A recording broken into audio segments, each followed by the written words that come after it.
الان به اینه که الان گفتم فهمیدی. ببین گفتی که تریده ماهیانه مثلا در حدود 10 تا 20% سود میکنه. 20% هم دوتا زیاده، مثلا 10%. به شکل میانگین ممکنه یه ماه طرف بیاد 8% سود کنه، یه ماه بیاد 13% سود کنه. میانگین کل بخوایم بگیریم تریدر اوکی و خوب 10 تا 20% هست. خب من دارم هر جوری حساب میکنم میبینم من اگه که فقط 10% سود میکنم یه حد رو میخرم ماهیانه. آره 10% سود میکنه. من نمیدونم چجوری ممکنه. ببین آره بعد شما از یه فرض کن مدت که 10% سود داشته باشی. تمام پلاپ هایی که من رفتم نگاه کردم شرط اولشون 8% رشد، بعد 4 تا 5%. خب بعد دیگه بقیه‌ش اوکی. این تو فقط توانایی 8% گرفتن در ماه داشته باشی هیچی میشه. شما میتونید توی پلاپ با سرمایه اولی تا مثلا حتی $1,000,000 سرمایه بگیرید. آره درسته؟ این بازی رو قطع میشه. این واسه چیز بک‌گراند هم خوب شده چرا میخواد قطع کنم. نه بک‌گراند بذارید من صدام از بک‌گراند حذف میکنم. بعدم میاره یا سرم میاد. خب داشتم بگم تا الان اینه که من گفتم باش مشکلی نداری. درست گفتم؟ یه قسمت کوچیکش مثلا تو میگی به یه مقدار پولت زیاد بشه دیگه از لحاظ روانی به چخ میری، نمیتونی مثلا فکر کن $1,000,000 حالا $1,000,000 نه $100,000 مثلا سود کردی، چجوری میخوای اینو نکشی بیرون نری خرجش کنی بعد اونو بذاری باشه بعد رو اون سود کنی 10%. خب ببینید درسته. ببینید من اومدم حساب کردم گفتم که با من مثلا اگه که توانایی اینو داشته باشم که 8% سود بگیرم با یکی پلاپ مثلا عادیام کار کنم، اول از 20,000 تا شروع کنم تا برم به 100,000 تا. وقتی که به 100,000 تا برسم که واقعا مغزم عادت کرد ذهنم میتونم برم از 2 تا سایت دست بگیرم، 2 تا سایت اکانت بگیرم، همشون هم میتونم شرایطشون رو مهیا کنم و برم داخل و بگیرم و یکی اکانت دست میزنم میتونم اونا رو بهش وصل کنم، از این حرکت ها بزنم اگه که محدودیت نداشته باشم. ببین فرض کن تو در یک ماه همزمان 3 تا اکانت $1,000,000 دستت باشه. خب 3 تا داشته باشی و هر کدوم ما خیلی در عدد دسته بالا هم نمیگیم، میگیم 10% 10% سود کنیم. سایت که نگاه کنیم وعده 80 تا 90% که سودی که کردیم میگن ما برای خودت این وعده رو میدم. خب تو میگی 80% هم بهت بدن تو $8,000 نه $8,000 چیه $80,000 از هر اکانت در ماه داری. 3 تا اکانت $80,000 چقدر؟ خیلی میشه. $240,000 $240,000. $240,000 شما فرض کن در ماه داری. اینو ضرب در 12 بکنی یه اکانت 2,800,000 فقط برای خودت داری. حالا دیگه دلاپار هم بندازی دور 8%. این خیلی در میاد. یعنی دیگه بخوای کار نکنی که بازم منطقی نیست. تو که توانایی مثلا 8% داری چرا بیای با یکی اکانت $2,000,000 کار کنی؟ یا به 10 تا اکانت کار کنی. 10 تا اکانت $1,000,000 کار کنی میدونی چقدر سود میکنی؟ چرا باید یکی زمان داره بیاد بشینه یوتیوب کار کنه، چه میدونم ادعا کنه اینجوریه، بره 10 تا بیزنس بزنه، این کار کنه اون کار. شما همین تایم رو بیاد تقسیم کن روی 20 اکانت، تحلیلت که تغییر نمیکنه. هی نباید بشینی از اول تحلیل کنی. تهش مثلا خیلی سایت ها هستن که گیر میدن به کپی ترید کردن، مثلا بیا اکانت رو وصل کنید بگن نه شما حق ندارید اکانت رو به اکانت بیار. آقا شما تایم داری که یه بار بشین تحلیل کن، 20 اکانت بگیر، بشین از اول تحلیلات رو بچین، زمان خریدار سر تایم بزن، سر تایم بگیر. نه نمیشه. میشه چرا نشه. ببین تو تصمیم ماری شنیدی که بیشتر از مثلا 3 تا بگیری خراب میشه؟ ببین من بحثم این نیست، بحثم اینه که همشون مثل هم بگیری، مثلا نیست که تو رو هر کدوم بیای جدا بگیری. خب ما یه اینجوری تحلیل کردیم یه ببین خیلی حقیقت داری داریم. پرفکت میگیری، خیلی داری پرفکت میگیری، یعنی مثلا تو هر نه نه تحلیلت داره درست از آب در میاد. اون ممکنه درست از آب در نیاد تحلیلت. به این موضوع گوش بده. شما میدونی که اکانت میشه و یه اکانت دیگه وصل کرد، درسته؟ آره. ما فرض کن که یه اکانت داریم 40 نفر با $1,000,000 بهش وصل، فرقی با حالتون نمیکنه. تعداد سود و ضرر در نهایت اگه که روی این یکی اصل کاری 8% سود باشه، با همه انگاری 8% سوده. شما فقط ببین اگه که محدودیت اتصال اکانت بهت ندن، اوکی باشه که میتونی یه اکانت بزنی، یه اکانت بزنی با همه این اکانت ها میوصل کنی، همشون 8% سود بگیرن. این لوکیشن گیر من میدن. دارم خیلی همیشه نمیتونی. ببین بحث من اینا نیست. یعنی چه لوکیشن گیر میدن؟ ببین مثلا طرف میای تو خود پلاپ میگی آقا منم دیگه، یا مثلا لوکیشنم اینه، یا مثلا اینجوریه، بفهمن تویی دوتا انجام دادی کل پولتو بلاک میکنن. میگن خب تو یکی چرا نه دوتا داری انجام میدی؟ من نمیگم دو تا انجام بدی، با دو تا پلاپ مختلف. بابا یکی پلاپ یه شرکت دیگه است، یکی پلاپ یه شرکت دیگه است. نمیگم گیر بدم بهت که چرا اونجام داری کار میکنی که باید قوانینش هم ببینی وصل ها، میکنم. اما فکر نکنم به بازم بذارم. مثل من ببین من وصل نکردم اکانت رو به هم. خب اومدم یکی شرکت دارم کار میکنم، یکی دیگه هم کار میکنم، میتونم بیام بگم نه تو مال من که مشکلی نداری. چه مشکلی میتونی از این بگی؟ تو بشینی هر نوع قوانینی هم بخونی، اینو توش نگفته که شما نمیتونید 3 تا سایت بری مثلا 3 تا دست بگیری. به هم چیزی گفته؟ خب اوکی، اصلا فرض میگیریم که تو مثلا 3 تا اکانت مختلف هم داری، میای توش 3 تاش پوزیشن بازی میکنی. ببین کل این تایمی هم که ازت میگیره 2 ساعت دیگه، بیشتر نمیگیره. 3 ساعت، 4 ساعت، 8 ساعت هم میخوابی، یه 10 12 ساعت اضافه داری. اونو چیکار خب میخوای این بکنی؟ 10-12 ساعت بود تو فرض کن توانایی اینو داری 3 تا اکانت داری، هر کدومشون دارن برات خیلی اوکی ماهی مثلا 50,000 $50,000 در $1,000,000 دیگه، تو بگی 5% سود کن، به 8% هم پول با 8%. شما بگیر 5% رو سود میکنی، بازم همه چی اوکیه. $50,000 داری از تا اکانت در میاری، یه اکانت خودت هم که بزنی کنار، این پولا داره رو هم میشه. چرا باید بیای بقیه زمانی که مونده رو بیای صرف کار من توضیح؟ چون بیکاری. بابا 8 ساعت زمان داری، آقا نمیتونی بیای دیگه در و دیوار نگاه کنی که.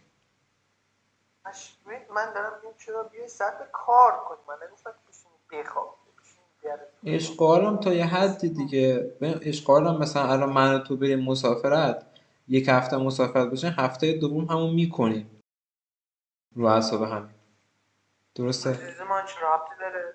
خب نمیشه از یه حدی شما بیشتر هر نمیتونی خوش بگذرونی دیگه، کسل کننده شما واسه باشه. تفریحات فقط مسافرت، شما بشین گیم بزن. خب ما میشناسم طرف کارش 8 ساعت میشینه در گیم بزنه، شما باید تفریح بشین 5 ساعت گیم بزن، 2 ساعت فیلم ببین، که میدونم 1 ساعت هم برو بیرون بچر، تمام دیگه. تمام ماشین نیست. میگه چیه؟ به من خودم همین چرا کاری که میگی دارم انجام میدم که من الان ترید رو دارم میکنم، یه کمی ویدیو آموزشی میبینم، یوتیوب زد میکنم، اون که چنلم دارم، کانتنت هم میسازم، سایت های مختلف هم میرم واسه دیفای، فیلم هم میبینم. خب فقط یه بازی رو نمیکنم. با این حال 4 ساعت مثلا بعض وقتا 2 ساعت زمان اضافه میارم. من نمیدونم شما چیکار میکنین اینقدر وقت زیاد میگیره. ببین نگاه کن، من کاری که بکنم، من مثلا میرم دانشگاه، من دانشگاه میبینی اصل زمان من این بعد مثلا دانشگاه هم من بنداز دور. تامنیل رو اوکی کنیم، دوباره بشینیم یه چیزی ببینیم، یه دو یوتیوب بزنیم پر شده کل روز دارم. من نمیدونم 50,000 تا کارو میچینی کنار هم، بعد بگی 4 ساعت هم اضافه آوردم. من بچه فکر نکنم. ها فرض کن آقا اضافه میارم، نمیدونم چه جوری اضافه میارم و اضافه میارم. خب بعد بیکار اصلا میشینی ببین شما دیگه. اضافه بیار، خب شما اضافه بیار. من بحثم اینه که شما وقتی که همچین سورس درآمدی داری، وقتی میتونی بشینی همون تایمی که اضافه آوردی و وقت بذاری اینو بیشتر یاد بگیری، بیشتر از همین در بیاری، به جا 7% 8% در بیاری، به جا 8% 9% در بیاری، 1% هم کم نیست. روی اکانت 1 میلیون دلاری میشه $10,000. میفهمم. همین تایم به چرا مثلا بشینی؟ خود چرا نشینی؟ اینو جواب چرا نشینی؟ چه شمک؟ دوست داری صحبت بکنی، تاثیرگذار باشی، دوست داری کمک کنی؟ الان 2 ماه اوکی میخوایی همچین کاری بکنی، یه اکانت میزنی، یه محتوایی میذاری، نه اینکه کل وقت تو بیا بذاری 3 تا اکانت. آخه آدم ببین آدمو داری میگی دیگه، این آدم آخه میاد یه ویدیو زد میکنه میده بقیه درست میکنه، حتی مثلا وقتش از منم کمتر میره تو یوتیوب، چون تامنیلش یکی دیگه میزنه، محتواشو تایتلش همه ایناشو یکی دیگه میزنه، اون فقط میشینه جلو دوربین ضبط میکنه. ببین این موضوع درسته ولی که عکسک نیست، خودش تو همه اینا نظر داره، متنشو که نمیده یکی دیگه بنویسه خودش نظری نده، هم برای متنش، هم برای تصویرش، هم برای فیلم برداریش، هم برای استودیوش، هم برای اینکه چی بگیرن، هم که برای اینکه کیو بیاره مهمون خودش کنه، چه میدونم بره کجا، با کی مصاحبه کنه، کار کنه، اون کار کنه، همه اینا خوش هم توش هست. وقت بذاره مشغله فکری وقت خودش ایجاد کنه، اینا کم نیست. نمیشه که یک میشه بگه آقا شما برای من کانتنت رو مهیا کن، من میام اینجا میشینم حرف میزنم با چیزی که ذهن که نیست. خب ببین این یه چیز بگم، این کارهایی که انجام میده یه سودی واسش داره دیگه، یه ولیوی واسش داره، درسته؟ خب اگر که داره باز انجام میده دیگه، تریدشو که دیگه از یه حدی بیشتر کنه صدمه میزنه به تریدش، مثلا تریدرها خیلی پوزیشن باز کنن اوور ترید کنن ضرر میکنه. خب این که نمیتونه ترید رو بیشتر کنه، میاد کارش رو بیشتر میکنه، پول بیشتر در میاره. خب کی هم پول بیشتر رو دوست نداره؟ در میاره دیگه. ولی ببین نمیتونه از این راه و همچین پولی داشته باشه. این چرا؟ من اومدم یه حساب کردم، خب گفتم اوکی شما الان بیایی مثلا درصد بگیری، درسته که مثلا به تومن نگاه کنی مثلا 300 میلیون تومان 400 میلیون تومان، خب ولی این پول رو بخوای بچینی کنار هم بکنی $1,000,000 بدون اینکه مثلا بیای درگیری خرج کنی، اون 5 سال 7 سال 8 سال شد. میفهمی موضوع؟ من خیلی جالب بود که اینا میگن پولدار میشی. الان یکی تو خارج بیاد همین کارو بکنه خیلی خوبم پیش بره، همیشه خودم پول داشته باشه 10% هم بگیره، بازم دست طول میکشه با یه مثلا تک بلاک، مثلا با یک بلاک $100,000 $1,000,000 مثلا اینجوری بخوای پیش بری آخرش 5 سال طول میکشه تا $1,000,000 پولدار نشدی. $1,000,000 الان هیچی نیست. اونایی که خیلی پولدار حساب نه آدم 10 ساله داره ترید میکنه دیگه. ببین هرچی هم باشه اصل درآمدش آخه نمیتونه با اون درآمد یوتیوب و درآمد اونا به زور میتونه تو دبی زنده بمونه، پولی نمیدن. اونقدرم که روی بود درست کردم برای شما، اونقدرم در این حد. آره نه اون که میاد میگه من 99% درآمدم از تریده، که این دیگه چرت و پرت میگه، مثلا میتونه 50% باشه، اون میتونه من باشه میگم 40%. 40%. بقیهش دیگه بیزینس های دیگه و یوتیوب و سوشالش و چه اما پکیج و اصلا اینو اینا. بذار کنار. خب کسایی که مثلا میان پولای عظیم دارن، مثلا طرف $20,000,000 پول داره نمیدونه چیکار کنه، اینو میاد سرمایه میذاره یه مثلا درصد سود میگیرن، اون درصد مثلا بهش در میاد مثلا در ماه $500,000 $1,000,000 مثلا. خب چرا باید بیا مثلا وقت بذاره ترید کنه؟ چرا سرمایه بذاره؟ مشکل چیه؟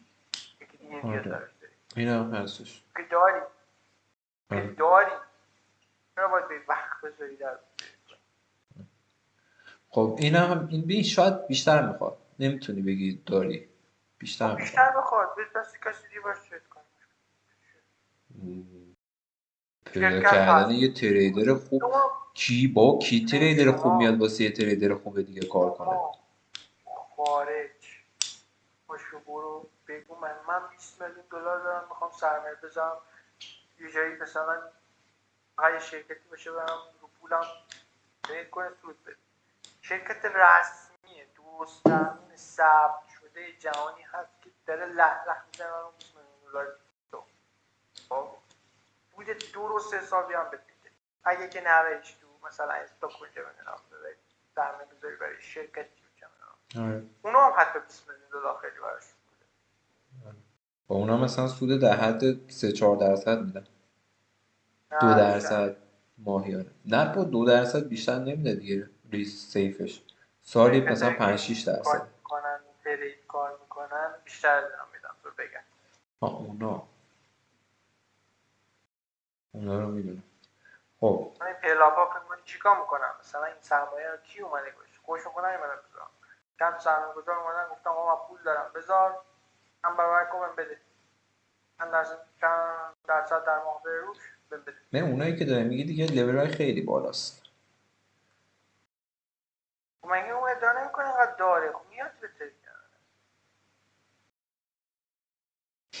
اون که حالا یه کم ادعای چرت میکنه. اصلا هیچ کس رو من ندیدم که ادعای دروغ نکنه. ادعای مثلا میگه پکیج چی میگه کلکسیون ساعت من $1,000,000. خب مثلا ممکنه 10 تا ساعت باشه در جمع بشه مثلا $1,500,000. مثلا میگه $1,000,000. مثلا اینو میتونی بگی $1,000,000. اما خب گفت که گفت 1,000,000 خورده ای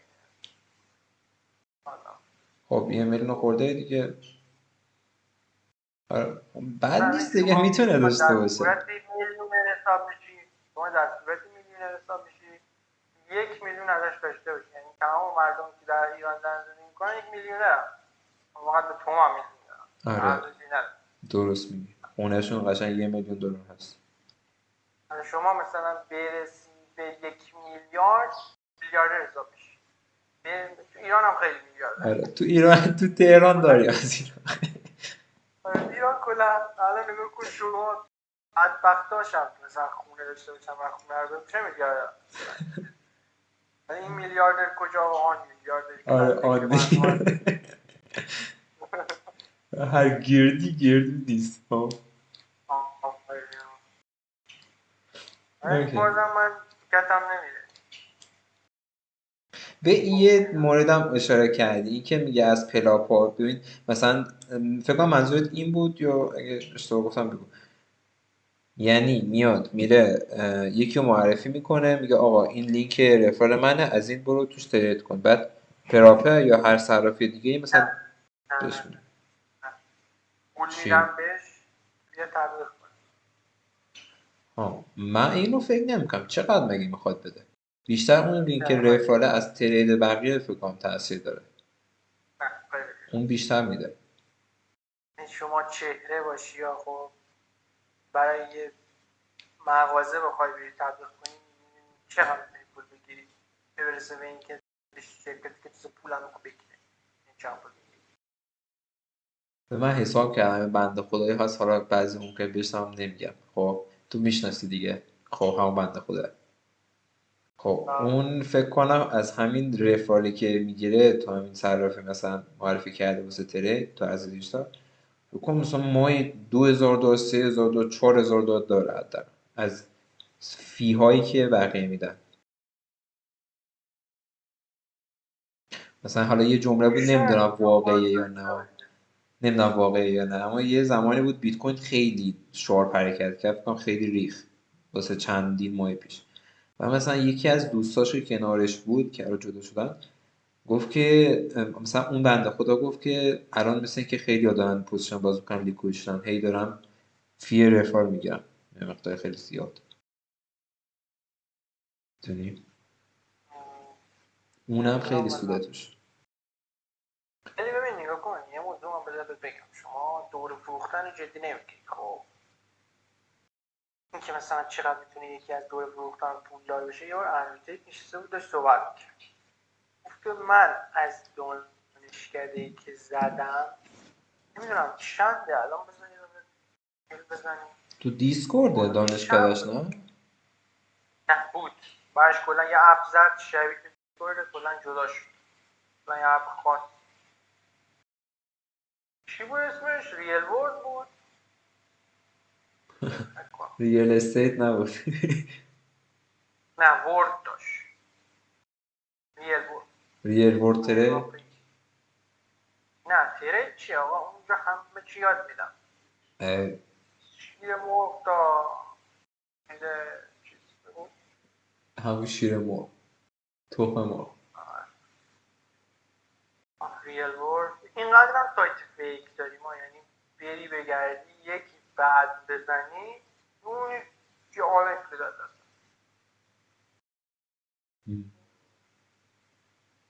این بزنیم قیمتش چه هم بود یا آدم هم خودم بود دقیقه هم بگم.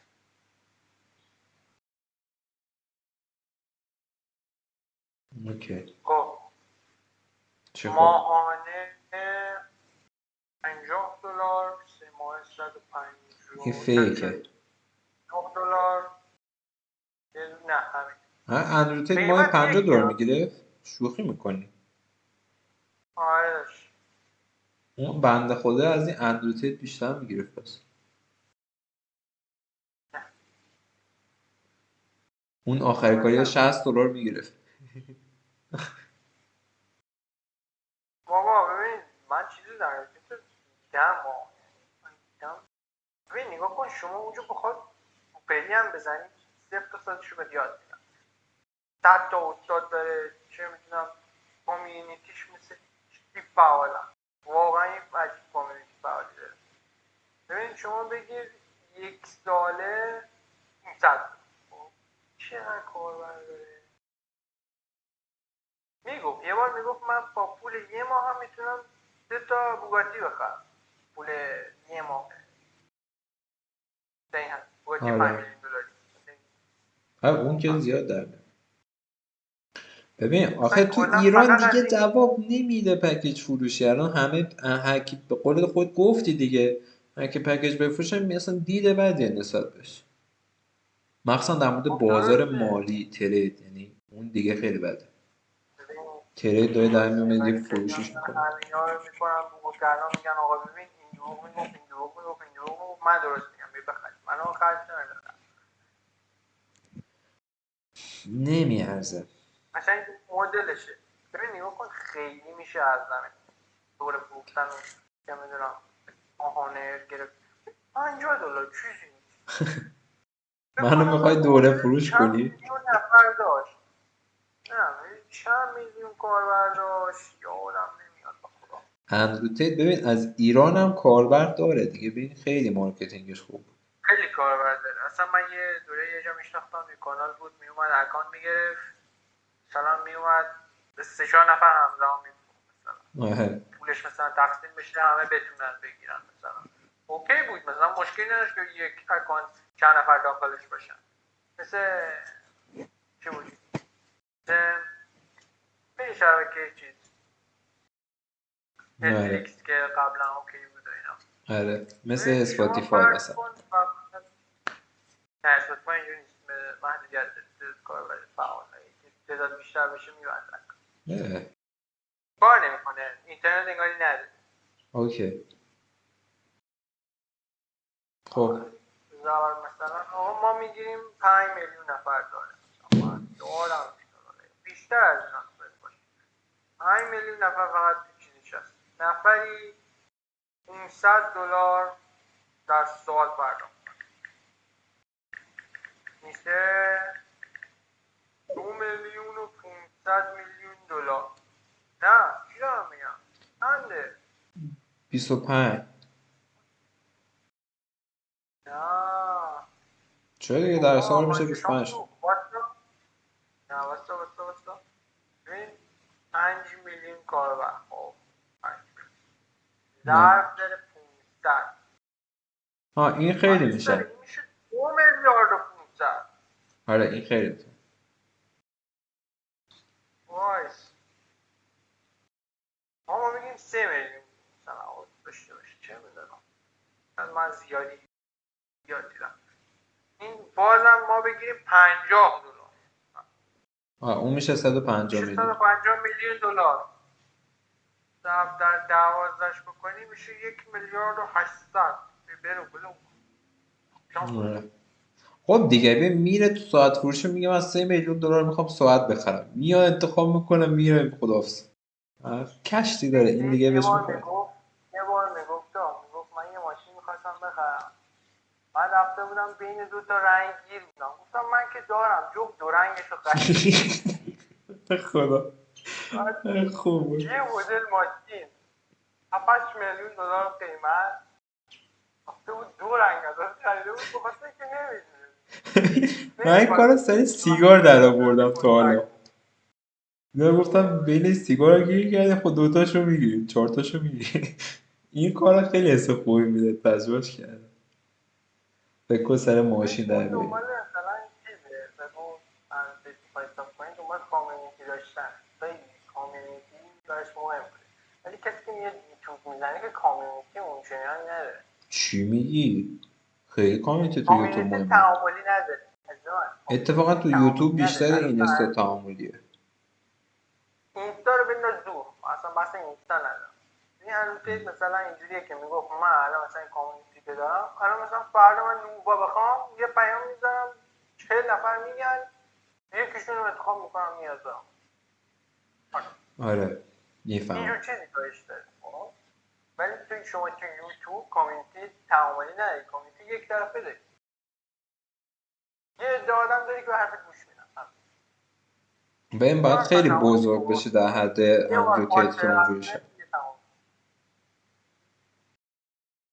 همونطور این بود که تو میگفتی من نمیخوام مثلا از دیگران بود شناخته بشم مثلا این جریان مثلا تیت قشنگ داره برخلاف این کار میکنه.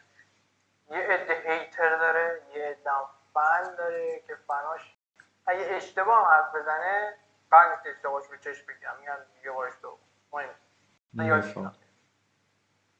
درست میگی اینجوریه. اگه که فن دو آتیش رو داشته باشی هرچی ارتفاعت هم بگی ها حالا میگن دست بزنم بر یا این میلاد داره به 3 توهین میکنه بریم جرش بدیم. خوبه دوست دارم. حالا من تارگت نکن من دوست دارم. اوکی. ولی واقعا ببین ما حساب بکنی ما بیایید بودی چی میدونم ماهی 8% بگیری بار تو بستی اما خب ببین ما 8% گرفتن کار هر کسی نیست. ببین شما نیا کنید چی بود؟ یه بالا من نخواهست بیارم نشته بود صحبت میکرد میگفت که 99 ممیز نمیدونم چند درصد کسایی که گیتار میخرن هیچ وقت حتی یاد نمیگیرن گیتار بزنن. همه مشاغل همه شما برو چه میدونم میگفت بازیگری میگفت فقط 2% از افرادی که تو آمریکا بازیگر شدن به درآمدی رسیدن که بتونن فقط خوراک خونه و اینا خودشون رو تهیه کنن. پولدار درستانه فقط 2%شون تو این وضعیتن. ببین چند درصدشون درآمدهای میلیون دلار خیلی کمه. شما بخوای اینجوری حساب کنی اوناس خیلی سخت داره. این داره تازه میگه 90% موفق نیستن. خب یعنی 10% اینجا موفقن. خیلی چیزای دیگه ما داریم 3% هم نیستن افراد موفق. خب ببین الان بخوای برسی به اون 8% بعد 2 سال دیگه حداقل خودت میدونی دیگه 2-3 سال چیز کنی. آره باید ببین شما هر کاری بکنی هر کاری بخوای برسی به اون درصدی که داره کار میده و فوق میده باید وقتی بکشی. آره. هیچی مفتکی نمیاد. نه مفت واسه پدر پول داره اونجوری مفت حساب میشه. آره. خوش باله کسر تنار مثلا اینو تامین کنی با خودت هم بکنی تو سال بگی 5 سال تو 5 سال برسی و 8% واقعا کم نیست. آره واقعا کم. شما $1,000,000 هست بشه 8% میشه 80,000 همه. ببین مثلا چند سالته مثلا فرض میکنیم 20 سالته خب 5 سال طول میکشه یاد بگیری 25 سالگی تا 30 سالگی هم پولدار میشه. فکر کن 30 سالگی میلیونری خیلی خوبه. همه بده اون بگو بده نه خیلی خوب. اما مشکل اینه همه عجله دارن میخوان مثلا 2 ساله برسن بعد 2 ساله لیکوید میکنن خودشونو بعد دیگه پولی ندارن بعد دیگه تمام شد. جریان مشکلی که وجود داره عجله است. کی بود همین اونی که من داشتم از اینا نقل قول می‌کردم دوره هم داره دوره هم میفروشه. خب اومده بودم پیامش دادم گفته بودم من آدم عجولی ام میخوام پول دارم من 1-2 دوره از این اون گرفتم همه پولمو خوردن یا مثلا نبوده تعریف شما رو شنیدم خوبه اگه که من آره شما میگم وایس گفت آقا شما اگه عجولی هست اینجا به دردتون نمیکنه نه به درد نمیکنه. مردم فکر میکنن آره ببین مثل من مثلا میشنم میگم او 8% این 8% یه میلیون که 80,000 دلار پول یک سال کار کردن یک کارگر تو آمریکا هست. این چقدر پوله؟ آره 80,000 مردم دلار تو آمریکا میگن. بعد طرف نمیگه چقدر هزینه‌شه اونجا بنده خدا. هزینهش اینجا هزینه پولی داری، هزینه سرمایه‌ای داری، خیلی باید زیاده. اینجا نیست که شما بشه یک شبه با یه دوره یه چه میدونم علت اینکه اینقدر دوره فروش ترین زیاد شده مثل این بود که همه فکر میکردن من میام ویدیو میگیرم میشینم میبینم آقا 20% میکنم 20% ایرانو میخرم. آره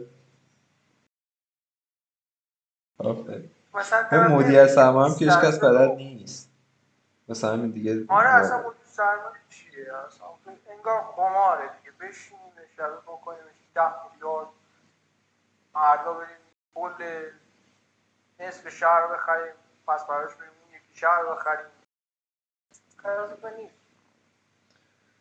آره حداقل 5 سال واقعا حداقل 5 سال مینیموم دقیقا 5 سال یعنی طرف بشینه زحمت بکشه یاد بگیره میتونه به جایی برسه که در بیاره وضعش خوب بشه. ولی بازم با تمام این جوانت بخوای حساب کنی بازم میلیونر شدن میلیون دلاری سخته. حتی اگه شما 10% سود بگیری بازم نمیتونی میلیون دلار بگیری. اون پول در میاری که خرج کنی دیگه. آره بذاری نگاش کنی مگه اینکه خرجتو صفر کنی مثلا یه سیستمی بسازی که خرج صفر بشه اون موقع مثلا اینجا مثلا من مثلا این سوال دارم شما فرض کنید که یا گوشنوازی در خصوصت مرد یه در نهایت خصوصت تو خرج 1 ریال برداشت نکنید اون به در مادرت بمون غذا اونا همه چی اونا بعد اومدیم 3 سال 4 سال اینجوری با حق بگذرونی 1 ریال بر نداری یا هم پس میفتیم ببین تا 30 سالگی شما در اوج گداییت زندگی میکنی یعنی گدایی شما بعد از 30 سالگی دیگه زندگی تو ساخته دیگه اونجا دیگه میری خرجش تو انجام میدی. مردی چی؟ یکم دیگه که بمیری حالا گوش این بده اگه که بمیری نه گوش بده اگه که بمیری مطمئن باش برای انتقالت از این دنیا به اون دنیا به هیچ نوع انرژی جز سوزشی که برای ایجاد شده و اون انفجاری که اتفاق میفته چیزی نیاز نداری همینو میگیری میری به دوستا طرف اون ورتر جهنم. خب یعنی داری میگی تا 30 سالگی پولدار میشی بعد 30 سالگی میمیری؟ نه من بحثم اینه که دنیا دست خود آدم که نیست همونجور که نمیتونی پولدار شدن پیش بینی کنی همونجور نمیتونی چیز هم پیش بینی کنی زنده بودن شما اگه بخوای خرج بکنی همزمان لذت ببری همزمان هم در بیاری نه این واقعا باید نمیشه خودتو پاره کنی تا بتونی میلیونر شی.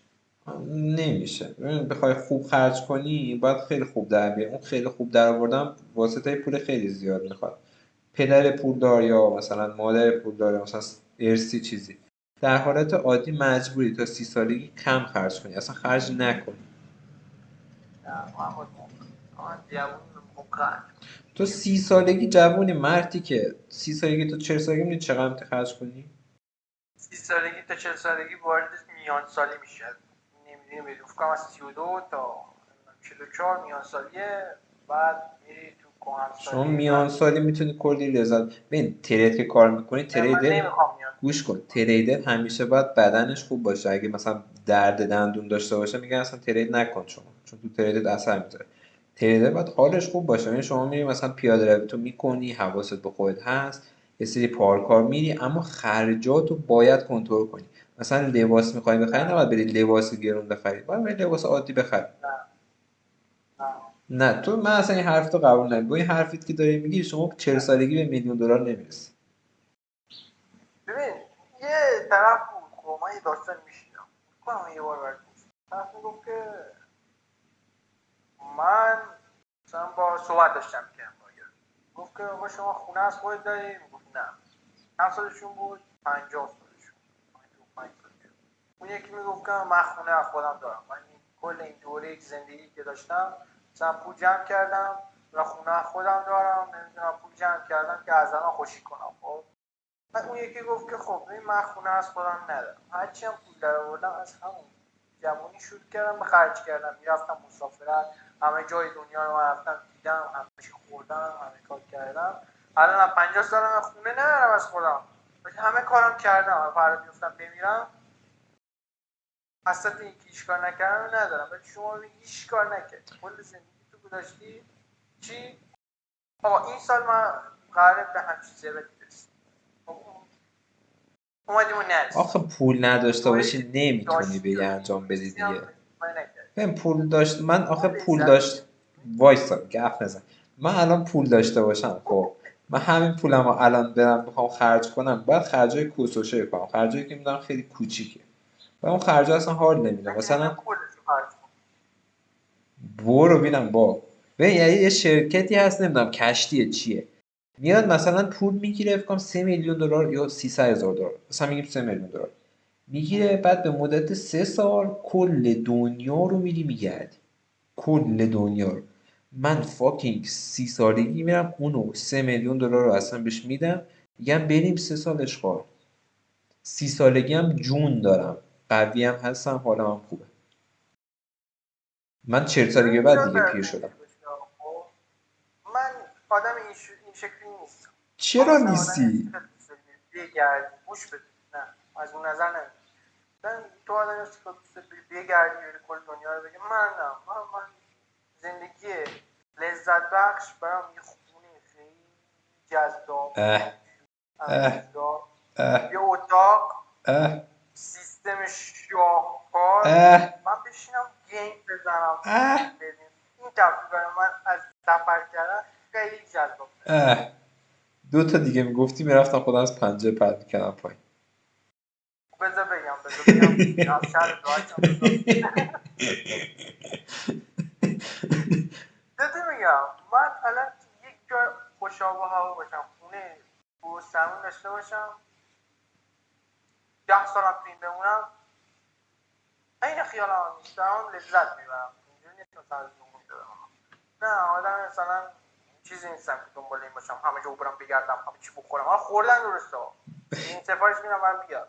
نه ندارن همه جا که خوردنی که تو میخوای، همه خوردنی های دنیا. آقا من خارج سفارش میدم برام سفارش کنن اکسپرس برام بیارن یا ببینیم با یخ شده تا برسه به سردش حال نمیده.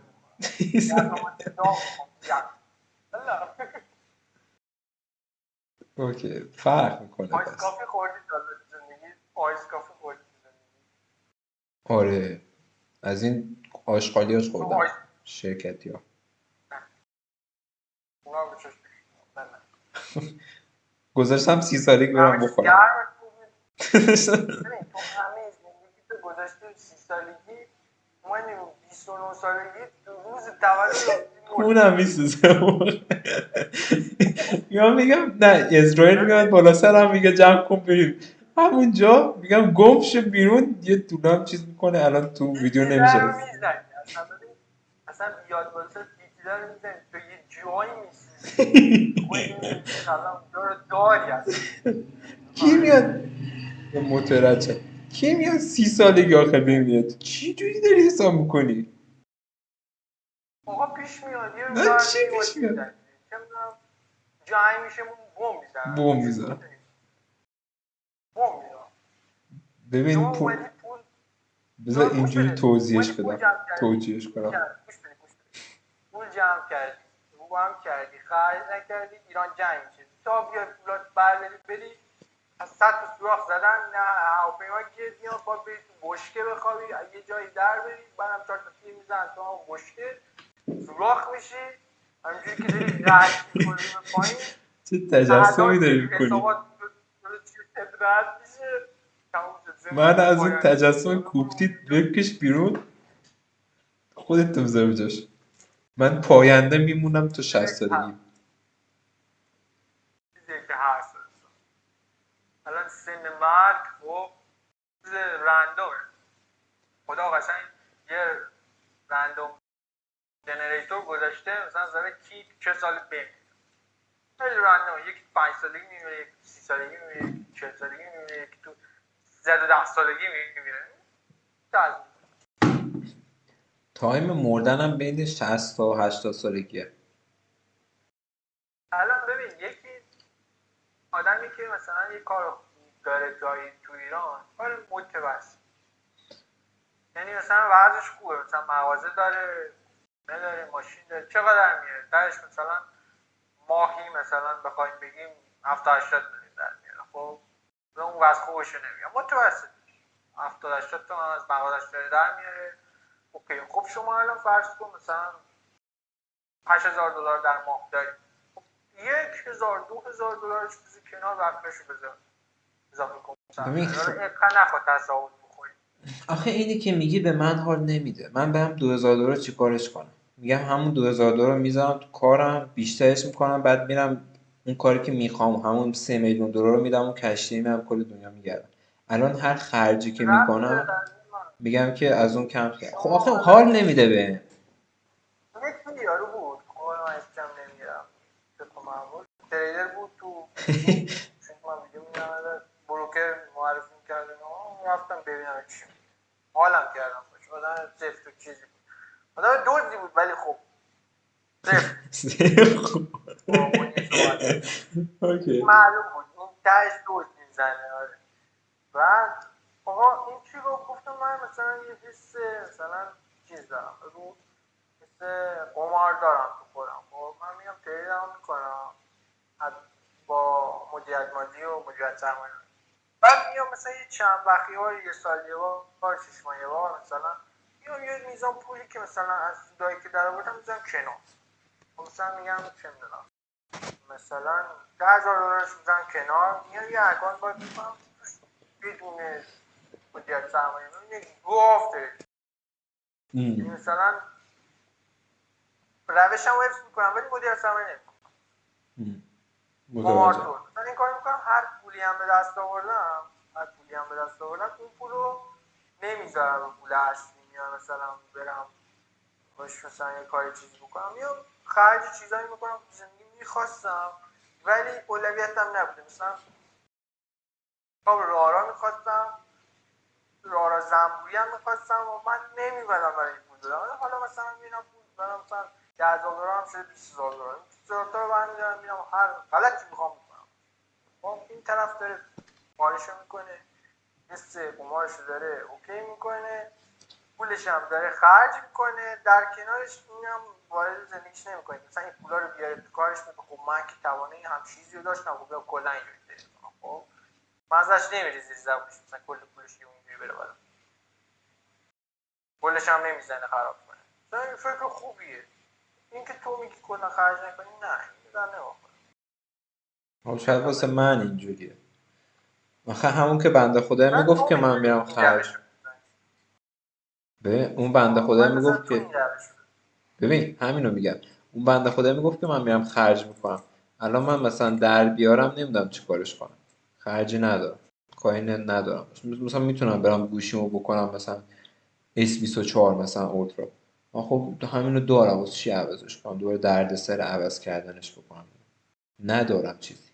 نه ببین آقا من به نظرم اینه که شما دارید درآمدی داری مثلا 10,000 داری، بیا گوشت بازی در نیار خودت. خب مثلا بیا هدف بذار مثلا بگو که من خب چی بذارم؟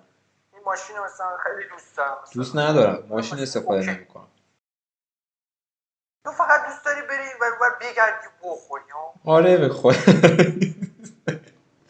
همینه دیگه. مرغوب بیارم بذارم بریم و همینجوری بخوری و بری کنیشی مشکل من همینه که چیز دیگه علاقه نم مثلا چونو نداری چی. خیلی فکر کردم این چیز داشته باشم که بذارم ندارم. من خیلی مادیات برام مهمتر از خوردن گشتن. من مثلا ماشین خفن برام جذاب‌تره، خونه خفن برام جذاب‌تره، سیستم خفن برام جذاب‌تره تا اینکه باشم برم مثلا بگردم بری میگردی تموم میشه.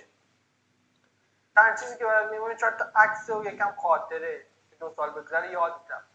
دوباره باید پاشی بری همونجا که مثلا اون لذت بری. چرا آدم باشه بره اونجا یه چیزی گیرش. من خیلی به چیزای پرمننت علاقه بیشتری دارم تا به چیزای ببین بهترین سیستم تکراری میشه. بهترین مثلا ماشین تکراری میشه. اما اگه کل دنیا رو بری بگردی هیچ موقع تکراری نمیشه واسه. یا من بگو چجوری که بهترین سیستم تکراری. بهترین سیستم توانایی اینو داری که بی نهایت گیم گوش بدی. کجا اینو تکراری؟ نه گیم دوست ندارم. من دوست دارم. من تواناییشو ندارم. مثلا جاشو ندارم، سیستمشو ندارم. مگر من الان همین ووکانگشو میدید تا در هفته بودم. مردم دارم میدید توی چه چنل گیم بزن؟ جی تی ای وی مثلا اون موقعی که اولا من لپتاپ گرفته بودم خیلی می‌خواستم بازی کنم. یه چنل گیم بزن. بدبختی بود من این بازی کردم. گیم بزنی؟ یه چنل گیم بزن. ما اگه سیستم داشتم میزدم. خب 1-2 سال یه پروژه داشته باشی میزنی چنل رو اینا شو؟ این اینترنت کفاف بده قرار نیست. اوکی. من مثلا کاری هم که انجام میدم. مثلا الان من میخوام برم بگردم. قطعا یه دوربینم میبرم یه بلاگش هم میگیرم. نمیتونم یه کاری انجام بدم بدون اینکه یه کاری باشه. باید از اون ور یه سودی داشته باشه. رو مخه واسه. نمیدونم والا من آدمی نیستم که از سفر اونجا لذت ببرم. من مثلا پام شده میرفتم جایی نه که لذت نبرم. من این صحبت ندارم ولی مثلا یه وقتی میشه نمیتونم برم. مثلا 2 نفر مثلا میخوام برن این سفری برن شمال جایی برن. من تو اون لحظه پول ندارم یا پول دارم پولم جای دیگه. چه میدونم هرچی. من مثلا پایین نشدم رفتم وقتی اونا برگشتم مثلا نگاهشون میکنم خب میگم خب الان من اینجا اینم اینجاست. این چی بیشتر داره؟ حدود 300 مگابایت فایل عکس و فیلم بیشتر من داره. دیگه داره. آره. خب میگم خب با همین موضوع خودم رو اوکی میکنم جهان حالا ببین حال نمیده. مثلا یه لحظه دیگه ببر. بیا با این دید نگاش کنیم. حال نمیده میری جای مختلف آدم‌های مختلف رو میبینی دیدگاه‌های مختلف فرهنگ‌های مختلف همیشه جدیده تا اینکه اون تکراری قبل باشه. میتونی همینجا بشین دیدگاه جای من الان دیدگاه تو رو میفهمم همینجا نیستم گرمه ولی خب بالا نرم. خب اونجا میری حضوریه کلا الان منو داره دیگه کس دیگه نداره. یکی تو روستا نمیده دیدش چیه. یکی تو مثلا فلان جا 10 تا مثلا شرکت داره 10 تا مثلا کمپانی داره تو نمیدونی دیدش چیه چجوری صحبت میکنه. اونا رو مثلا باید بری ببینی متوجه شی. نمیشه بحث کاری اونی که مثلا شرکتیه مثلا کی بود مثلا کی پا شده بود رفته بود با یه فیالا من نام نمیبرم رفته بود مثلا یه روز مثلا با جت رفته بود نشده بودن نهار خورده بودن کاری صحبت کرده بودن برگشت کاری فرق میکنه تفریح هم فرق میکنه. من مثلا میشه مثلا تلویزیون وقتی نشون میده مزرعه نشون میده جوی سرسبز حیوان دارم میخرم میخورم میکشم میبرم آتیشه بابام مثلا بابام چه غذایی خوبی من کش کرد اول مثلا تو اینجا زندگی میکردم من مثلا یک نگاه به صفحه تلویزیون میکنم یک نگاه به صفحه صورت پدرم میکنم عاقلا از صفحه نگاه میکنم آقا چه فایده که چی من نمیتونم من اینترنت خیلی برام ارزش داره من نمیام اینترنت رو بز کنم برم بچسبم به مزرعه و گاو و گوسفند و عسل و نون و من خوراکم اونجا آخه روغن گوسفند میدونی چه حالی میده بخوری عزیزم من پول داشته باشم میرم میخرم چرا پاشم برم انه گوسفند زندگی کنم بزن نه گوسفند کل دنیا دیگه از ته تکنولوژی بگیر تا ته مثلا قدیمی دوستایی مثلا اما همه شد باید بتونید برید تجربه کنید چجوریه. و مثلا بازار که الان بره بالا بخواد نزولی بشه من کل 2 ویدیو میسازم. یکی این که کلا میگم چیکارش کنم، یعنی دیفای رو درستش میکنم، لیکویدی پول استیبل کوین درست میکنم، بعد از اون برم برنوبا رو درستش میکنم، برعکسش میکنم دیگه. همینه، خیلی راحته چون بازار نوسودی. بعدم یه ویدیو میسازم میگم آقا من رفتم، اما تو تلگرام و یه چنل یوتیوب دیگه هم میزنم، ولاگ اونجا میزنم، ولاگای سفری که میرم و تموم دیگه. کل چنل ترید یو بسته میشه، میره تو مثلا 2 سال 3 سال بعدش چنل دیگه فعال میشه. یعنی چی؟ یعنی الان پلن اینه که 2000 تا رو هم کردی، همین 2000 تا هم یاول کن بری؟ نه دیگه، 2000 تا که ببین بازار بخواد صعودی بشه بعد نزولی بشه دیگه، میرم دیگه نهایت هفته یه بار ویدیو میسازم، ماه یه بار، اونو دیگه میریم توی چنل دیگه. چند دیگه موقع چیکار کنی؟ ولاگ. بلاگ چی؟ 30 سالت نشده که. خب دیگه وقتی 30 سالم شد این کارو میکنم دیگه. نه من الان دارم میگم، الان میگی بازار قرار نیست سعودی بشه.